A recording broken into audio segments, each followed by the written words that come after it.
Hello everyone, welcome back to my new video. কেমন আছো তোমরা সবাই? আশা করছি ভালো আছো আর আমি অনেক ভালো আছি।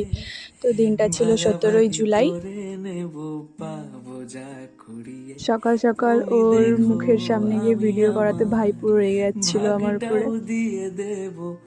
তো সেই দিন আবারও দিদির একটা মেকআপের কাজ ছিল আর আমি দিদির সাথে আবার অ্যাজ আ হেল্পিং হ্যান্ড গেছিলাম। আর এই সেই দিনের আমাদের মিষ্টি রিসেপশন ব্রাইড। যতদিন আছি ছেড়ে যেও না গো, কাজের মাঝখানে একটু ঢং করে নিচ্ছিলাম।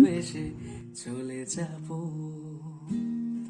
অবশেষে, ভালোবেসে চলে যাব। যদি সময়ে ফিরে যাওয়া শিখে যেতাম। তারপর আমি আস্তে আস্তে নিজের সব কাজগুলো শেষ করে নিচ্ছিলাম। চুল ক্রিম্পিং করা, জিপসিটাকে কেটে নেওয়া, রোজগুলোকে কেটে নেওয়া।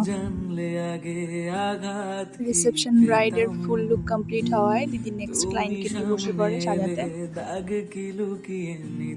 সবাই এত কাজের পরে একটু রেস্ট নিচ্ছিল আর আমি তখনই আবার ঢং করা শুরু করে দিলাম। দিদিকে এত ভালোবাসি বলে কথা, দিদিকে একটু রোজ দিব না তা কখনো হয়? তার নিজের আনা রোজ হোক বা অন্য কারোর। ঢং সং শেষ করে কাজে লেগে পড়লাম। আর গরমে এত অবস্থা খারাপ ছিল যে কি বলবো, মুখ দেখে বুঝতেই পারছো নিশ্চয়ই। কোনো জায়গায় সাজাতে যাব আর সেখানে এরকম বড়সড় ক্লায়েন্ট হবে না, তা কি কখনো হতে পারে? আর এই হচ্ছে রিসেপশন ব্রাইডের full look. Hairstyle, makeup, overall খুবই সুন্দর লাগছিল দেখতে।